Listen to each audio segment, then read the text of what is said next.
You're listening to Good Because Danish podcast. In this podcast series, writers from Good Because Danish will be talking about albums and EPs and exchanging their thoughts on the music releases from Denmark that you should listen to. Welcome to Good Because Danish podcast. This is Mirjam. And I am Mads Balding. We are two of the writers associated with Good Because Danish, and we would like to introduce you to some lovely new releases here in this month of April. There are 3 releases on our radar this evening, 2 singles and an album. I like to start with Roxy Jules. I was very intrigued by the single. We're talking about the single and video As White as the White and White Noise, which has been released on the 19th of March. And to me, personally, the name Roxy Jules was only associated to Tom and his computer, who made an album called Future Runes, released in autumn last year. And she was singing on like a lot of songs on that. So that was the only thing I knew her from. How was that for you? I did get acquainted with her through Tom and his computer, as you say.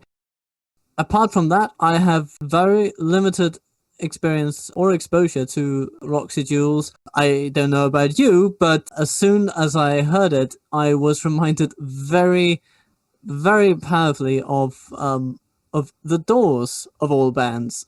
I just think that it's a certain mood. The Cure kind of, and also kind of the Raveonettes and kind of Trentemøller, like new Trentemøller. And it's just like this dark melancholic mood. And I love how, like, in her own songs, it's like a different spark of it. I just saw this video, As White as the White and White Noise. And it's a video where she just stands in an empty room playing her guitar, singing. And it's very, very focused on her. And I love that because usually her voice is kind of like fading into noise. And here it's just the focus. Yes. And I mean, speaking of guitar, the arrangement is pretty much all guitar. There's also some bass guitar in there, but then again, all guitar and vocals. And there is very atypical for the more rock side of things. Drums are noticeably absent from this arrangement. The way the guitars carry the arrangement completely alongside the double-tracked vocals, it really adds an unsettling nature to the arrangement, as if it's constantly building but never reaching catharsis in the way that a lot of other more grandiose rock arrangements would, with great drum fills that really pack home the intense release of energy following a build-up that would usually be more guitar-driven. Here, it's just guitar-driven all the way through, which really adds to that sense of build-up, which I really enjoyed. What do you feel about that idea? Actually, I was going to mention something about that because White Noise is exactly what she's doing sound-wise with this song. Like, it's just this undefinable noise wall that's like slowly coming over you and not consuming you, but like it's there and it's coming and building unease and suspense. Building for a climax that never comes, and very deliberately so, because it encourages you to interpret the lyrics in order to really get something out of it, and that is really, really a cool thing that you don't hear very often. Exactly. And I was so surprised that like she has several albums already released that I just did not know about. So she's definitely one of the artists I have to dive in more. Well, I think the reason why I compare it a lot to the Doors is because specifically her vocal delivery is very Jim Morrison-esque. And also the melodic lines, there is kind of this oscillation between the minor 7th and the 5th scale degree, where you have, and then as you have the intensity building, then it will oscillate between more the 3rd and the root. So,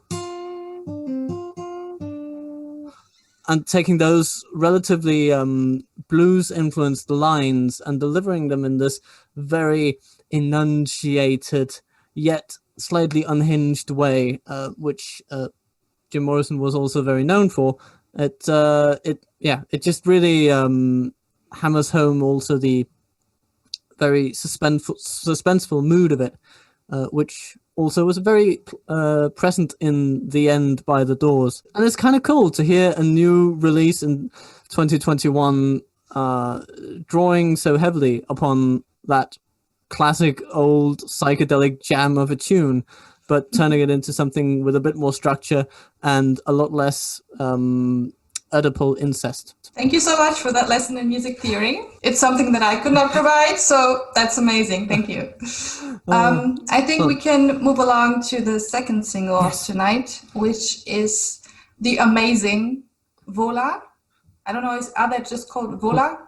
Is that how they say it? Okay. It seems to be. With 24 light years, released on the 11th of March. And I would just, in short, describe it as epic metal. What do you say? Sure, I can abide that, absolutely. Again, I have intricate analysis to get into, but just overall, it's a very narratively focused song. If we contrast it with As Wide as the White in White Noise, I really feel like they're going at narrative songwriting from two very different places, where you have Roxy Jules doing a more loose 60s inspired thing, and then you have 24 Light Years, which is really this tightly constructed and orchestrated pop rock metal arrangement with a lot of great production in there, but also just a great sense of a very tight structure to it, where you really have this A, B, C, B kind of part where you have, your familiar verse, your familiar chorus, and a bit toward the end that's kind of contrasting with everything, and then right back into a powerful chorus, which really, for me, hammers home the journey that the character within the song is going through. Exactly, yeah. I was actually reminded of the emo song structure, because it has like this very urgent, powerful chorus. The only thing that like confused me was like the singer's vocals, which are so soft. To me, it was just like, why is this voice so soft? Yes, and I think contrast is really a good word to describe this, because they use contrast a hell of a lot.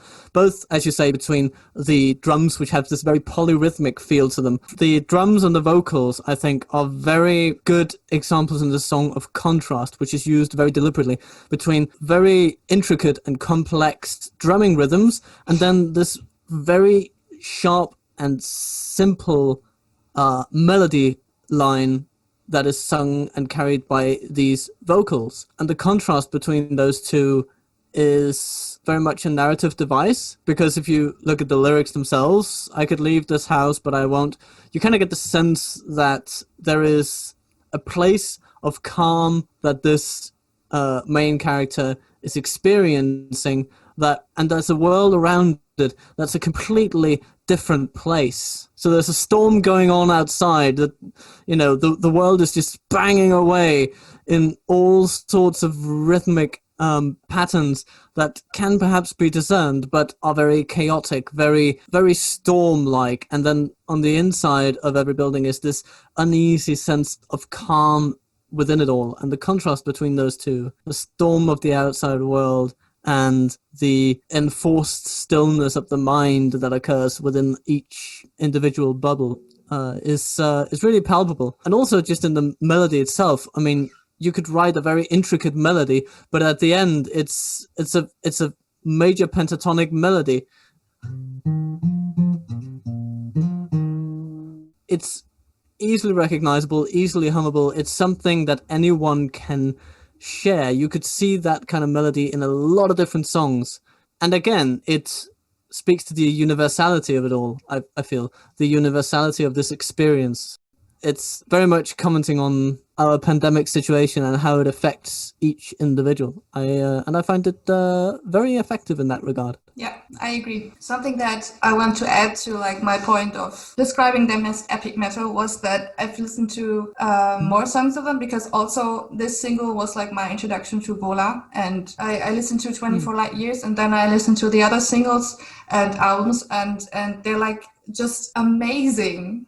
It's just a big magical wonder in itself. I just felt reminded of the Devin Townsend project, especially the album Transcendence, which came out, I think, 2016 or something. And I've seen them live 3 times, I think. And it's just like this amazing feeling you get, like when you have this epic, I would just call it epic metal. That's what it's to me. And it's something you have to listen to loud and with a good sound system, and like so you can like get every little part of the composition and just let it like come over you. Yes, and really get immersed in it. Yes, exactly. Yes.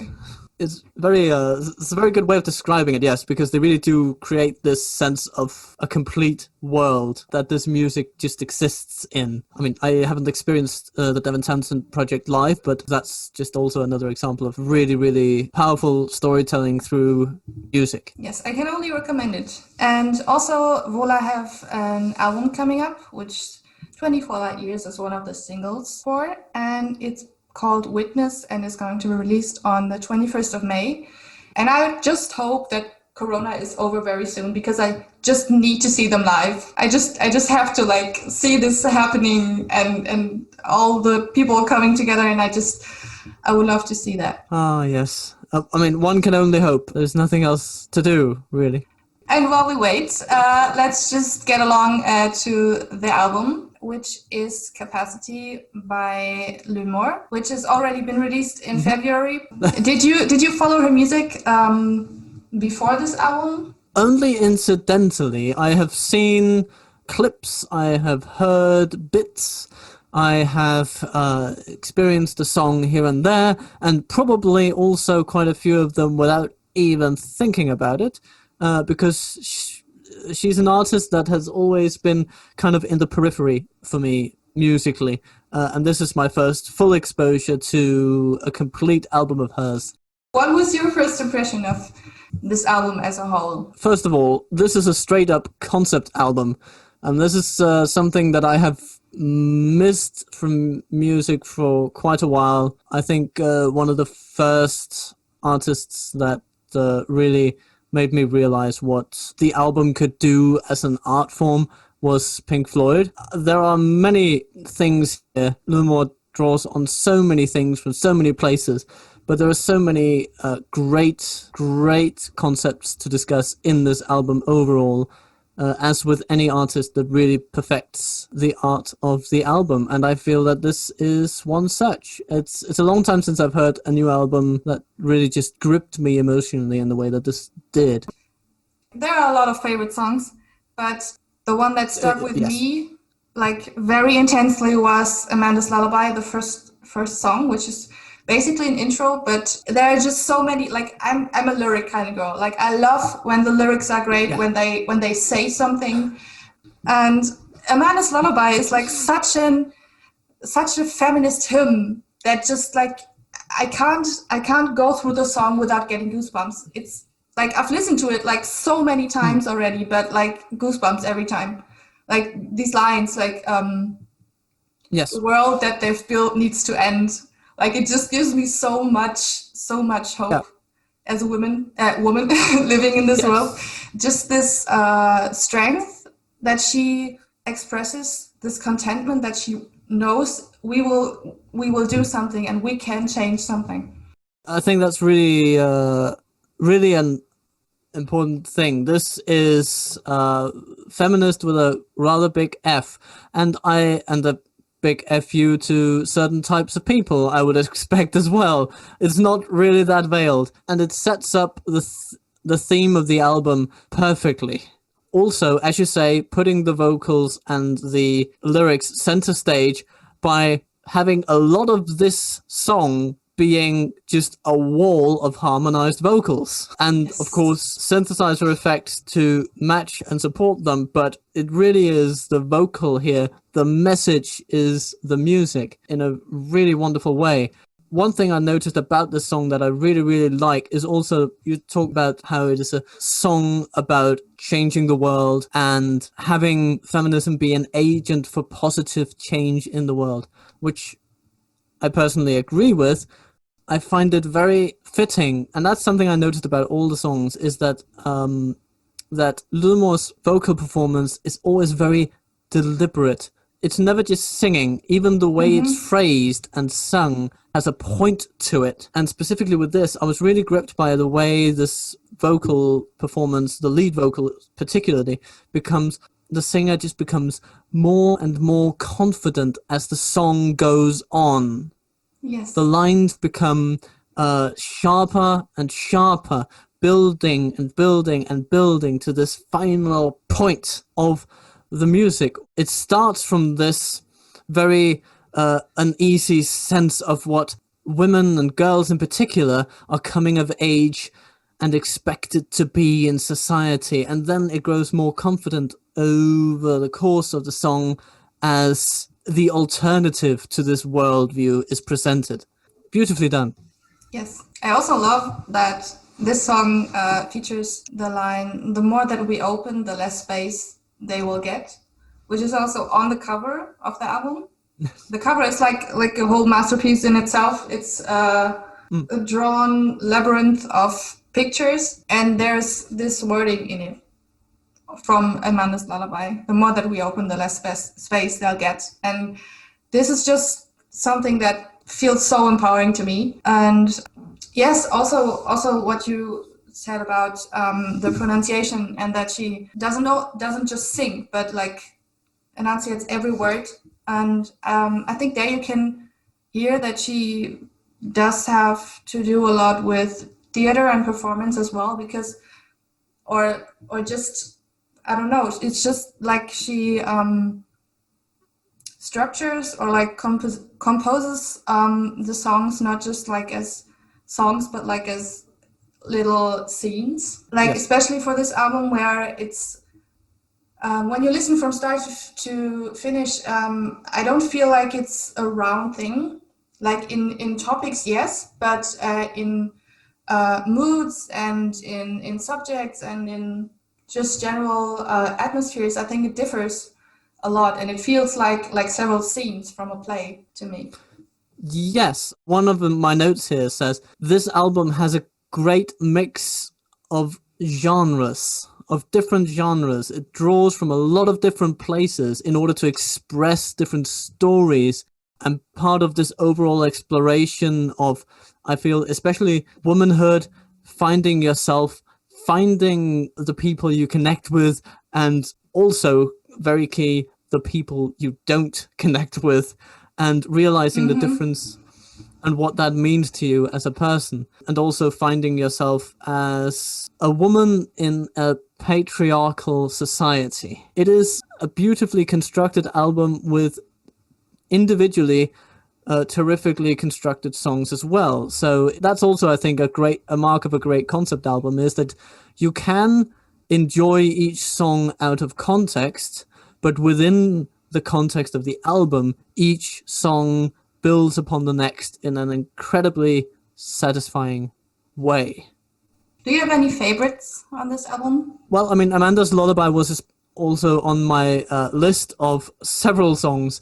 And there are different songs I love for different reasons, but I think there are some that stand out especially in my mind. I think Emma Spins is a great little ballad of a song. Just, I mean, for one, it's this dynamically, it's kind of the low point of the album where you know, there are no drum loops. There is basically some electric keyboards and some vocals, and that's it. But the way that the keyboards are arranged and the vocals are arranged, and then also just these great chord progressions. I'm a sucker for the Dorian mode, and you have this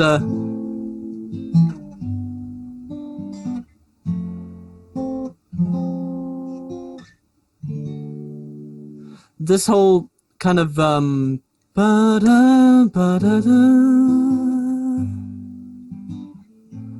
do do do do do do do do do do do do. A lot of fifths in the bass as well, which really just adds to this whole sense of gravitas to it all. I could pick apart this arrangement for days, and I guess I'm kind of in awe of it. Both from a songwriting perspective, is that it is relatively simple, but the more you go into it, the more you also realize just how involved and how, again, deliberate each compositional and arrangement decision in the song is. I can just add that it's amazing live. Emma Spins is a song that she has been playing live for a while now, and it has not been released before the album. So a lot of her fans knew this song already, but it's amazing on the record, and when you hear it live, it's just like all tears, lights in the air. I don't know, it just hits you in a spot where you didn't think something was lurking. So it's a nice piece. It's like the song of unsung heroes who all too rarely get the love and recognition that they need. And on the lyrical side, it's very much this tale of one person. But again, it feels very allegorical to the role of women in society as a whole, especially within the context of the album. That's kind of the place it occupies. How incredibly important it is for everyone in society to realize that this strength hides a fragility that we all share as people, and which women often don't get recognized for enough, which I found very moving. But there are also others. I mean, I think another high point of the album is Somebody We Used to Love. That's the title of it, isn't it? Which is very much, arrangement-wise, a very polar opposite. It's like this incredibly intense thing, but I really noticed in this one especially there's a great use of the stereo spectrum, right? So if you have a pair of headphones on, that's really where you hear the stereo spectrum a lot. And I would encourage anyone listening to this to go listen to Somebody We Used to Love. I mean, we can't really experience it in a dance club, which it would also be incredible for, I think. But until you can do that, you can rehearse your dance moves with headphones on and also experience the incredible stereo design of this song, the way that different instruments come in from the left or the right side, or transition from one side to the other. Again, the word I keep using about this album is deliberate, because it creates this wonderful sense of disorientation, but with a point. Mm-hmm. Because it is about this whole intense and disorienting feeling that it is when an emotionally invested relationship just falls apart in front of you. And simultaneously also kind of the release of energy that happens once you actually are out of it, and it's as if you push the old world away from you. Mm-hmm. And embrace the new, and every time you get reminded of that old relationship and the feelings that are associated with it, it results in this violent rejection, and this song really embodies that through and through. Yeah, actually it reminded me of the meme. There's a meme of these two photos of Nicole Kidman leaving the room where she just divorced Tom Cruise. She's like just throwing her arms behind her and screaming into the air, and you can just you can almost feel like the relief and also the disgust of the remembrance. But actually that's a picture that it kind of became a meme. I was reminded of that when I heard that song, because that was exactly the feeling that I got. Of okay, I'm letting go, and please don't come back and leave my life. I have no room for you anymore. Yes, yes, and just also great to dance to. So yes, again, dancing often a great release of energy if you just need to get rid of some aggression from having to deal with an insufferable prick. This song makes me understand that dynamic of dancing like nothing else has before. And I think that is a testament to how great a song it is.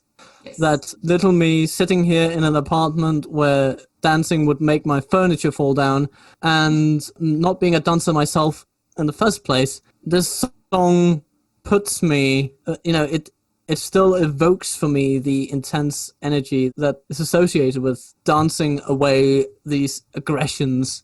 To conclude the discussion from this album, because I could go on forever, I want to briefly talk about one song that is Nevada, which is in collaboration with the Faroese singer Iver. And again, to use your words, an extremely deliberate decision. If you dive deeper in the production of the song, actually, the second voice was considered to be a male voice. There was already a male voice for that part, but someone actually suggested to ask Ivor to sing that part. And I'm so glad she did, because those are two female voices, but still the contrasts could not be bigger. And I love that about this song. And I just think it's the perfect Bond song. What do you think? It's a quite a melancholic song that really builds upon the two vocal parts that are center stage and how they contrast with one another. And you really do feel the personality of each singer. The more, shall we say, perhaps rootsy, folk-inspired breeze from the Faroe Islands, and then you have Lydmor's own more expressionistic tendencies and very theatrical personality. The contrast between those two is delicious. Yeah. So I would actually conclude the discussion about the album with this. And in short, people listen to Roxy Jules, listen to VOLA, and also listen to Lydmor's album Capacity. I would especially recommend listening to the album from one end to the other. And then you can kind of perhaps go in and pick and choose individual songs that might be your favorites. But I would really recommend it's about 1 hour long. Just put it on, perhaps while doing something else, or just closing your eyes. Either way, good experience. Thank you for listening to the Good Because Danish Recommendations podcast. We are learning how to make them better and working on upgrading our equipment and software in order to deliver the best possible listening experience to you. We hope you can bear with us while we are still exploring the world of podcasting. If you like what we are doing, please consider supporting Good Because Danish via PayPal donation or via Patreon site. You can find more information on the best Danish music on our website, goodbecausedanish.com.